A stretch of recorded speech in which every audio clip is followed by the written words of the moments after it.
एवं धर्म प्रेमी सज्जनों,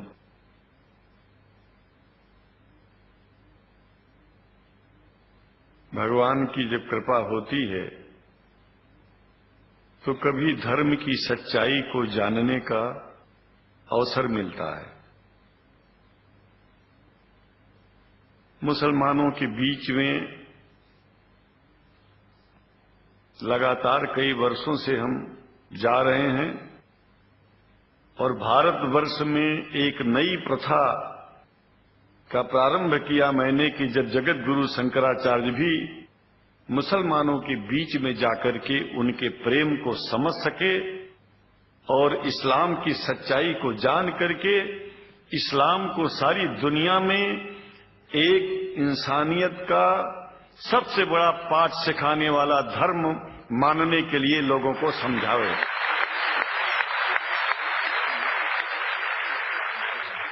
जब लोग इस्लाम को बेदर्द, मुसलमान को बेदर्द, तलवार के जोर पर चलने वाला धर्म बताते हैं तो अगर शायद धरती में कोई दुखी होता होगा तो सबसे ज्यादा दुख मुझको होता है। ये न सच्चाई है और न कभी ये सच्चाई हो सकती है। जिस इस्लाम ने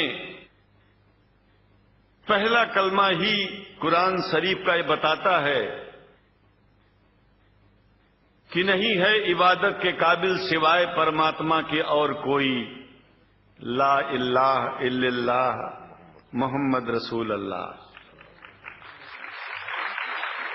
भला आप बताइए, वेदों का रस निचोड़ करके मोहम्मद साहब ने परमात्मा की इबादत करके परमात्मा के पैगाम को एक ही कलमे में दे दिया। इससे बड़ा ग्रंथ दुनिया में और क्या हो सकता है। अगर कुरान के पहले कलमे को ही पढ़ करके हिंदू अपने धर्म का पालन करना चाहे तो उससे बड़ा धर्मात्मा शायद कोई नहीं होगा। कुरान को हमने गहराइयों में जाकर के तो नहीं अनुभव किया, लेकिन कुरान के मानने वालों के हृदय की गहराइयों में जाके देखा कि अगर इस्लाम को पूरी दुनिया अगर स्वीकार कर ले तो इसमें कोई बुराई नहीं है। इस्लाम परमात्मा के द्वारा बताया गया सिद्धांत है। इस्लाम किसी व्यक्ति का अपना नियम नहीं है, अपना सिद्धांत नहीं है। कुछ लोग भेदभाव पैदा करने के लिए इस धरती पर मुसलमानों को बेदर्द कह देते हैं, इस्लाम को बुरा कह देते हैं। मैं कहता हूं उनसे बुरा इस दुनिया में कोई नहीं है। वो शैतान के बच्चे हैं, खुदा के बच्चे नहीं हैं। क्योंकि जहां तक मेरी अपनी पहुंच है, हमने वेदों को पढ़ा, पुराण को पढ़ा, शास्त्रों को, हिंदू धर्म ग्रंथों को पढ़ा। उसके बाद में मुसलमानों के बीच में जाना शुरू किया। हमने मुसलमानों से हाथ मिलाया तो हमारा विरोध किया गया। ये अंडा खाने वालों से हाथ मिलाते हैं, शंकराचार्य कैसे हैं? अरे हमने कहा कि तुम्हारी समझ में नहीं आ रहा है। वो 5 बार इबादत कर लेते हैं खुदा की, तुम घास खाते हो और एक बार भी इबादत नहीं करते हो, तो तुमसे बड़ा अधर्मी दुनिया में कौन है? तुम अपने अधर्म को देखो। किसी के पवित्रता के सिद्धांतों का विरोध करना पहला अधर्म है। आप क्या खाते हैं, कैसे रहते हैं, अगर हमें आप दुखी नहीं करते हैं तो आपसे बड़ा इंसान दुनिया में कोई नहीं है। हम घास खाएं और आपके दिल को चोट पहुंचाएं तो हमसे बड़ा अधर्मी कोई नहीं है दुनिया में। कहने का तात्पर्य सिर्फ एक है कि मैंने ये अनुभव किया है कि ये मैं एक बात जो मैंने देखा है, आप लोगों से जो प्रेम मुझे मिलता है, लोग पूछते हैं कि आप मुसलमानों में क्यों जाते हो, आप तो शंकराचार्य हो। हमने कहा कि भाई मुसलमानों से पूछो कि हमसे इतना प्रेम क्यों करते हैं। वो हमसे जो प्रेम करेगा हम तो जाएंगे। कहा फिर क्या हम प्रेम नहीं करते क्या? हमने कहा कि हम तो तुम्हारे बीच में पैदा हुए और तुम मुसलमानों से प्रेम नहीं करते, इसलिए हम तुमसे प्रेम नहीं करते। मैं आप लोगों के बीच में आकर के एक बात बताता हूं। कुछ समय से हिंदू धर्म के नाम पर कुछ संस्थाएं हिंदू मुसलमानों में भेद पैदा करने के लिए कुछ ऐसा कार्य किया जिसकी वजह से आम हिंदू, सीधा साधा हिंदू बेचारा जान ही नहीं पाता है इस्लाम क्या है और सनातन धर्म क्या है। सनातन धर्म और इस्लाम में कोई भेद नहीं है और हिंदू धर्म तो कोई धर्म ही नहीं है। सनातन धर्म धर्म है और शायद जो संस्कृत का सनातन शब्द है, अगर किसी भाषा में उसको इस्लाम कहा जाए तो कोई बुरी बात नहीं है।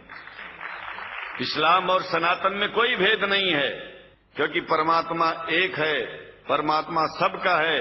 ये संदेश ऋषियों मुनियों ने दिया और यही संदेश परमात्मा का भेजा हुआ संदेश स्वयं हमारे मोहम्मद साहब ने इस पैगाम को हमको दिया, तो हम भेदभाव क्यों करें। यहां पर भारत का मुसलमान, एक बात बिल्कुल मैं स्पष्ट बता रहा हूं आपसे, अगर भारत का मुसलमान सो गया तो भारत सो जाएगा। इसलिए भारत को जगाना है तो मुसलमानों को जागते रहना पड़ेगा। भारत जाग जाएगा, पूरी दुनिया जाग जाएगी। ये भी मैं जानता हूं कि भारत के सच्चे हिंदुओं को, जो सच्चे सनातन धर्मी हैं, उनको मुसलमानों से प्रेम चाहिए, उनको मुसलमानों से भेद नहीं चाहिए। अंग्रेजी की भी मिल गई है और हम तो चाहते हैं, हाँ, कुरान शरीफ सारी दुनिया में अगर इस ग्रंथ को पहुंचाया जाए, और पहुंचाना चाहिए। मैं तो मुसलमानों से एक जरूर बात कहूंगा कि आप लोग एक चीज का ध्यान दें। आपके पड़ोस में जिस भी भाषा को जानने वाला व्यक्ति रहता हो, जिस भी भाषा को, कोशिश कीजिए कि आप इस कुरान जैसे पवित्र ग्रंथ को उसको उसकी भाषा में पहुंचाइए। और मेरी समझ में सारी दुनिया में एक कुरान पहुंचेगा तो सारी दुनिया में शांति होगी, सारी दुनिया में अमन होगा और सारी दुनिया में ऐसे ही इतने प्रेमियों के बीच में शंकराचार्य को पहुंचने में और बोलने में कोई दिक्कत नहीं होगी, संकोच नहीं होगा। आप लोग भी निडर हो जाइए, आप लोग भी संकोच छोड़िए।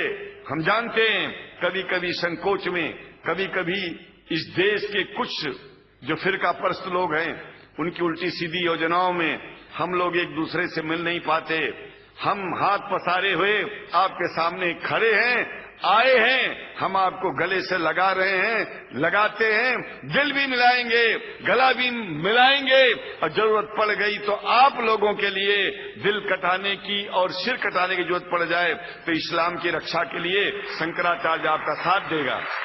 क्योंकि शंकराचार्य जानते हैं इस्लाम धोखा नहीं है, शंकराचार्य जानते हैं इस्लाम बर्बादी का रास्ता नहीं है। शंकराचार्य को पता है कि जो वेद में लिखा है वही कुरान में लिखा है, इसलिए हमारा धर्म नहीं छूटेगा, हमारा धर्म और आगे बढ़ेगा। अगर हम मुसलमानों को अपना सगा मानते हैं तो मुसलमान परमात्मा का बनाया है, आदमी का नहीं। हिंदू जो अपने को कहते हैं वो भी जान लें कि वो परमात्मा के बनाए हैं, तो मुसलमानों से भेदभाव करना बंद कर दें और हमारी तरह सबसे प्रेम करें। डॉक्टर लखनऊ साहब, देखिए मैं अपरिचित था, जानता नहीं था और मैं बड़ा प्रसन्न हूं कि वो समय निकाले और यहाँ आए। उनको तो मैं धन्यवाद क्या दूं, मैं तो ये चाहूंगा कि परमात्मा उनको शक्ति दे कि हम लोगों को सबको ऐसे ही सुंदर दिव्य बड़ी सभाओं में संबोधित करते हुए और हम लोगों के ऊपर वो स्वयं कृपा बनाए रखें और हम उनके साथ रहेंगे, जहां भी जरूरत होगी सदा जीवन में उनका साथ देते रहेंगे। इन्हीं शब्दों के साथ जीवन में अब जब भी याद करेंगे, जब तक मेरा शरीर है, हम आपकी सभाओं में आते रहेंगे। ओम शांति शांति शांति।